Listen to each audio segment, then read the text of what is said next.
Hindi naging maganda ang panahon sa Pransya nitong mga nakaraang taon. Halos 2 taon na mula huling tiningnan ang ekonomiya nito at sa loob ng panahong iyon, ang bansa na dati nang dumadaan sa matitinding pagbabago ay lalo pang naging magulo. Sa loob lang ng panahong iyon mula noong huli nating pag-update, dumaan na sila sa 5 magkaibang punong ministro, isang malinaw na palatandaan ng malalim na kawalang katiyakan sa politika. Ngayon, maraming salik ang dahilan ng madalas na palitan ng mga ministro at may ibang isyung lampas sa ekonomiya. Pero sa pinakapuso ng lahat ng ito ay ang simpleng katotohanan na ang ekonomiya ng Pransya ay naipit sa pagitan ng ilang bato at ilang mahihirap na kalagayan. Halos 20 taon nang hindi tuloy-tuloy ang paglago ng ekonomiya na hindi ka nais-nais pero hindi rin lubhang nakapipinsala. Ang Pransya ay tradisyonal na ipinagmamalaki ang kanilang egalitaryong kultura, matibay na social safety net, matatag na karapatan ng mga manggagawa, at pangkalahatang napakataas na antas ng pamumuhay. Karamihan sa mga bansa ay mapalad manatili sa ganitong kasaganaan. Pero ang problema, hindi ito napapanatiling stagnation. Habang tumatanda ang bansa bawat taon, tumataas ang nominal na gastos sa mga kilalang programa ng pagreretiro. Tuloy-tuloy ang pagtaas ng utang para punahan ang kakulangan. Ngunit hindi ito pangmatagalan. Maaaring itaas ang buwis sa mga batang manggagawa, pero hirap na dahil sa brain drain. Imigrasyon ang posibleng solusyon sa kakulangan sa kasanayan. Ngunit nawawala na ang kasikatan nito. Hindi lang bilang issue sa lipunan, kundi pati bilang trend sa ekonomiya na tila pag-antala lang ng problema. Kung hindi kayang magtaas ng buwis, mangutang ng responsable, dagdagan ang lakas paggawa, o bawasan ang benepisyo, kung ganoon, parang paulit-ulit na lang nagpapalit ng politiko na nangangakong may mahikang solusyon sa imposibleng sitwasyon. Malinaw na totoo ito para sa Pransya, pero hindi lang ito natatangi sa kanila. Halos lahat ng pangunahing maunlad na ekonomiya sa mundo ngayon ay humaharap din sa halos parehong mahihirap na sitwasyon. Pero tila mas mabigat itong dinaranas ng Pransya kaysa sa karamihan. Ang mas nakaka-interes pa rito, kung ikukumpara, maraming bagay na pabor sa Pransya kumpara sa ilan sa kanilang mga katunggali, gaya ng mas matatag na enerhiya at mas matibay na pundasyon ng iba't ibang industriya. May lohikal na paradox na kailangang harapin na tila ang pagtanda ng populasyon ang sanhi ng mga problema nito. Sinasabi sa atin na kulang sila sa mga kabataang susuporta sa mga magre-retiro, pero nananatiling matindi at nakakagulat ang mataas na antas ng kawalan ng trabaho ng mga kabataan. Kung talagang desperado ang Pransya at pati na rin ang ibang mga ekonomiyang katulad nito para sa mga batang manggagawa na pupuno sa kakulangan, bakit hindi nila simulan sa pagkuha ng mga kabataang mayroon na sila? Para maintindihan ito, kailangan nating sagutin ang ilang mahahalagang tanong. Ano ang mga hadlang sa ekonomiyang nagpapabagal sa Pransya? Bakit hindi nito nakuha ang mga benepisyo kumpara sa ibang ekonomiya? Mas malala nga ba ang kalagayan ng ekonomiya ng Pransya kaysa sa ibang maunlad na bansa ngayon? O mas magaling lang ba silang magsabi ng hinaing nila? Ang pangunahing problema ay ang tumatandang populasyon ng Pransya. Higit 1 sa bawat 5 ay lampas. 65 na taong gulang, mga 15 milyong tao. Iyan ay 22% ng populasyon. Higit doble sa pandaigdigang average, na naglalagay sa Pransya bilang isa sa pinakamatatandang bansa sa mundo, bilang isang bansa, at bilang populasyong nabubuhay. At ang problema ay hindi pansamantala o bumabagal. Pagsapit ng taong 2070, halos 30% ng bansa ay mahigit 65 taong gulang na. Ang lalong nagpapalala sa issue ay ang mataas na inaasahang haba ng buhay sa Pransya. Mahigit 83 taon na itinuturing ding malaking tagumpay ng kanilang lipunan. Maganda man para sa individual, hindi ito nakakatulong sa solusyon ng suliranin ng Estado. Ang mismong tagumpay ng social safety net ng Pransya sa pagpapanatili ng kalusugan ng mga mamamayan nito ay naging pabigat na ngayon sa estruktura ng ekonomiya ng bansa. Pagsapit ng taong 2030, tinatayang 25% ng populasyon ay magiging 65 pataas ang edad.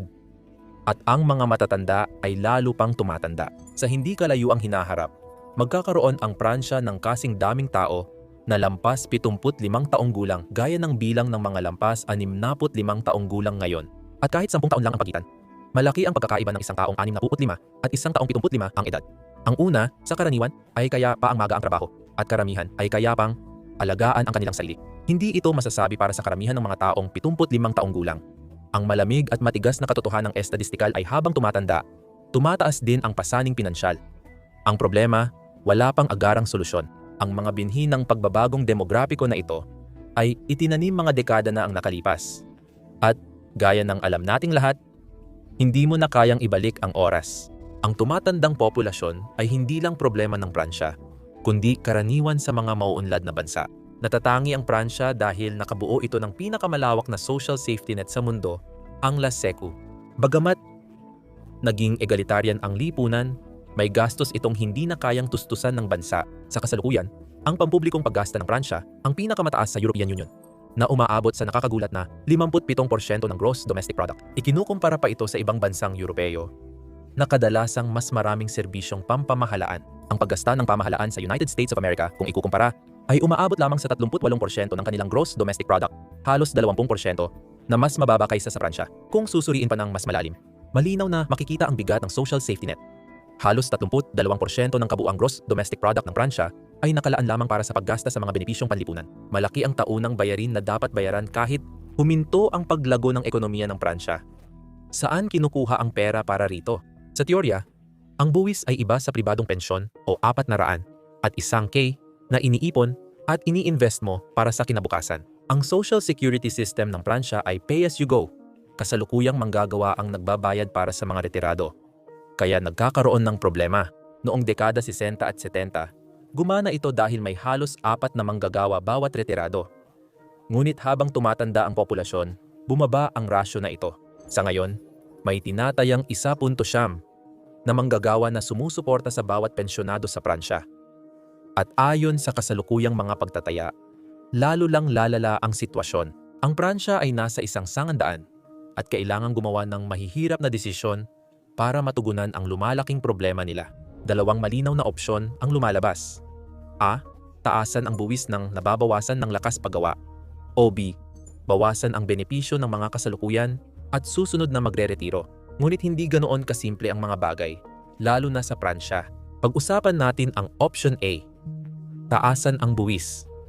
Mukhang makatuwiran ito, pero may malaking problema. Nauubusan na ng espasyo ang Pransya para magpataw ng buwis.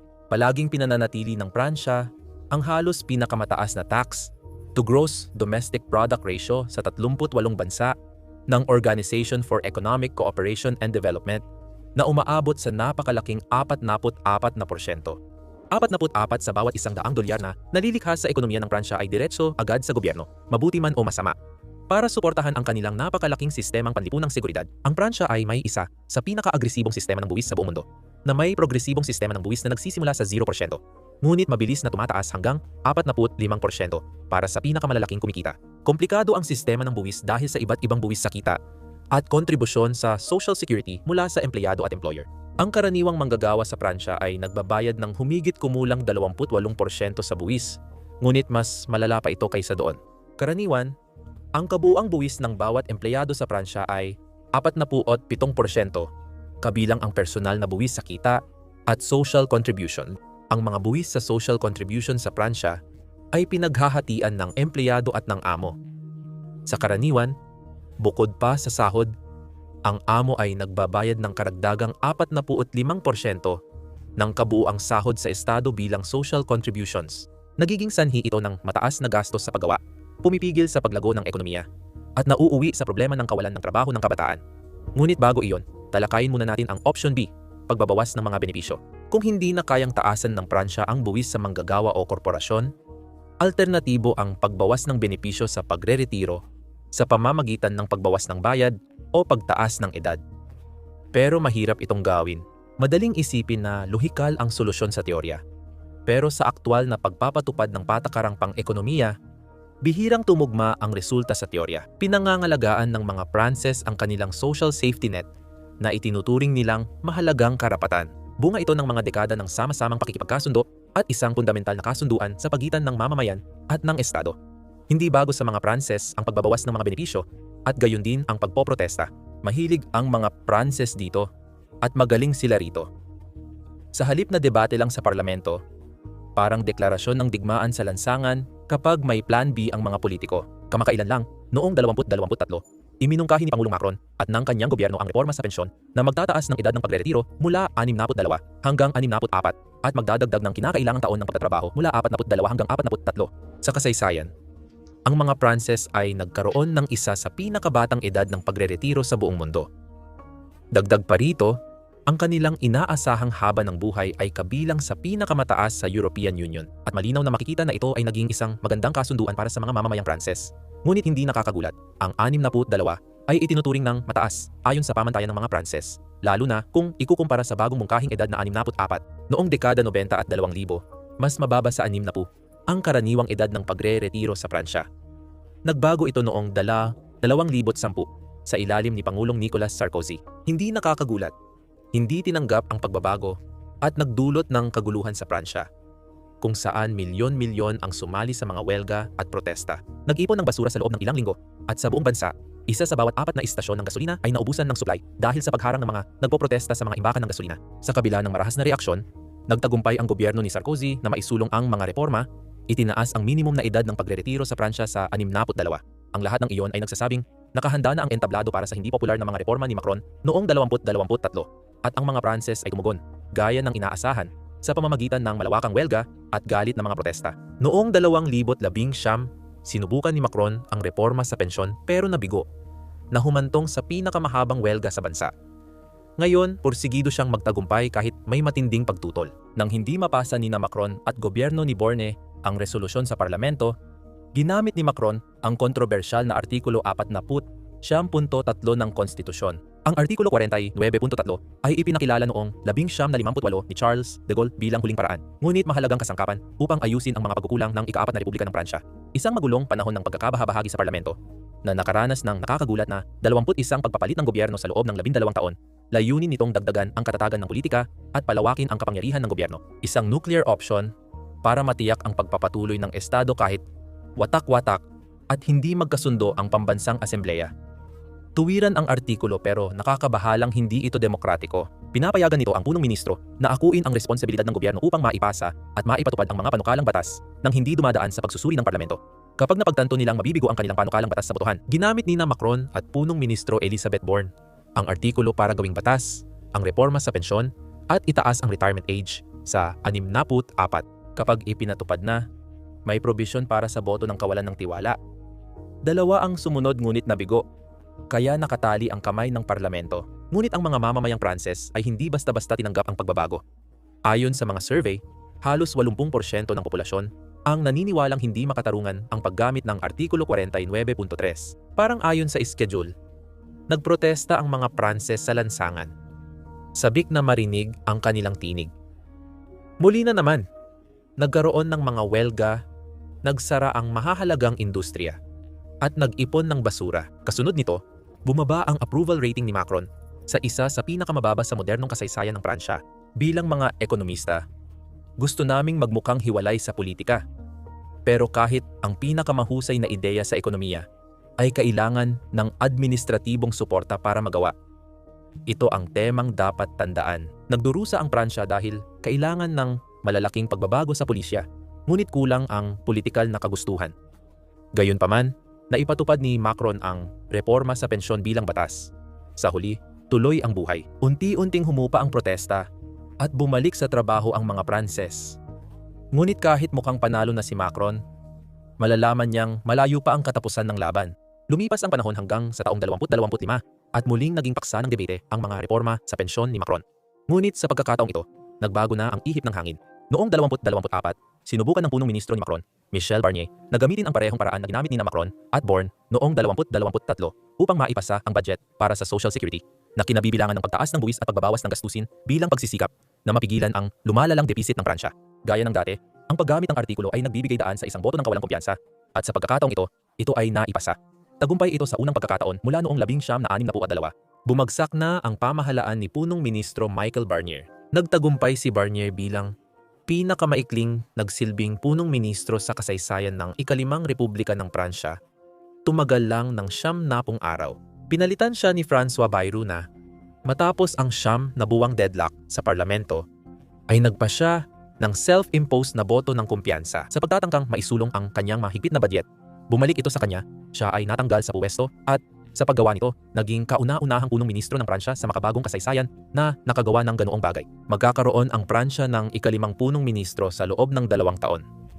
Si Sébastien Lecornu na hindi nagtagal ng isang buwan ay nagbitiw rin tulad ng mga nauna.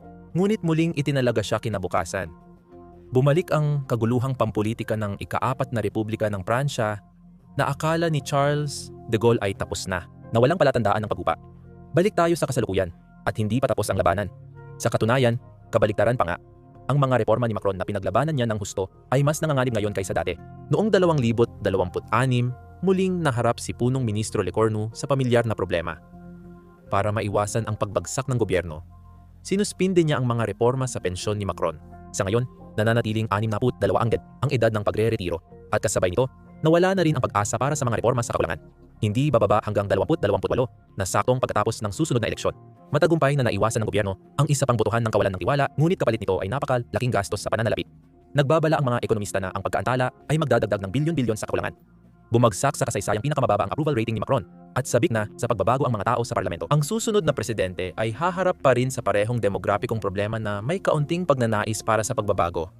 Muling naulit ang kasabihang lata. Ayaw tanggapin ng mga Pranses ang hinaharap at ang mga politiko ay naghahanap ng seguridad ngayon. Hindi na kayang panatilihin ito kahit maginhawa. Ngayon, sa kabilang dulo ng spektrum ng mga retirado sa Pransya ay ang kabataan. Naalala mo ba ang mataas na gastos sa paggawa? Dito ito lumalabas. Desperado ang Pransya para sa mga manggagawang magpopondo sa kanilang mga retirado. Ngunit isa ito sa may pinakamataas na antas ng kawalang trabaho ng kabataan sa mga mauunlad na bansa. Mahalagang bahagi ng egalitaryang kultura ng Pransya ang matibay na proteksyon sa karapatan ng manggagawa tulad ng laban sa diskriminasyon, maling pagpapaalis, at labis na trabaho. Ang karaniwang linggo ng trabaho sa Pransya ay 35 oras at binibigyan ng karapatan ang mga empleyado na magdiskonekta na nagpo-promote ng malusog na balanse sa trabaho at personal na buhay. Dalawang uri ng kasunduan sa pagitan ng empleyado at amo sa Pransya. Contrat à durée indéterminée, contrat à durée indéterminée, at contrat à durée déterminée, contrat à durée déterminée, kilala rin bilang permanenteng at pansamantalang kontrata. Ang contrat à durée indéterminée ay karaniwang permanenteng kontrata na may mataas na seguridad sa trabaho, bayad na benepisyo at katatagan. Sa Pransya, ito ang default. Dapat bigyang katwiran ng mga amo ang paggamit ng contrat à durée déterminée o kontratang may takdang panahon. Ginagamit ang contrat à durée déterminée para sa panandaliang trabaho, bilang pamalit sa absent na empleyado, o para sa tiyak na gawain, at kadalasang tumatagal ng 1 hanggang 18 buwan. Kung may contrat à durée indéterminée kang permanenteng kontrata, hawak mo ang pinakamagandang benepisyo at mahirap kang tanggalin. Maganda ito para sa empleyado, pero hindi para sa amo. Nagdulot ang contrat à durée indéterminée ng di inaasahang epekto sa ekonomiya ng Pransya na lalong tumitindi sa kasalukuyang krisis. Tandaan, bukod sa sahod, nagbabayad pa ang amo ng 45% ng sahod bilang social contributions sa gobyerno. Sa Pransya, parang 1/2 ang gastos sa empleyado kumpara sa ibang bansa. Bilang paghahambing, ang buwis sa Social Security ng mga amo sa Estados Unidos ay 6.2% lamang. Mahal mag-hire ng bagong empleyado at mahirap tanggalin ang hindi mahusay, kaya nagsarado ang mga negosyo. Ito ay nagdulot ng dalawang antas ng sistema sa Pransya, yung may permanenteng posisyon at yung wala. Sa isang banda, meron kang mas matatanda at bihasang manggagawa na sigurado sa kanilang trabaho. At sa kabila naman ay ang mga kabataan. Ang mga kabataang walang kwalifikasyon sa Pransya ay madalas kunin sa pansamantalang trabaho na halos walang pagsasanay. Natapos ang kontrata at ang mga manggagawa ay nawawalan ng trabaho, hindi pa rin sila napapalapit sa pagkakaroon ng permanenteng trabaho kumpara noong nagsimula sila. Lalo silang nakakulong sa paulit-ulit na pansamantalang trabaho at lumalala ang problema. Ang mga contrat à durée indéterminée o permanenteng posisyon ay bumubuo ng humigit kumulang 85% ng kabuuang trabaho sa Pransya. Ang natitirang 15% ay napupunta sa pansamantalang kategorya.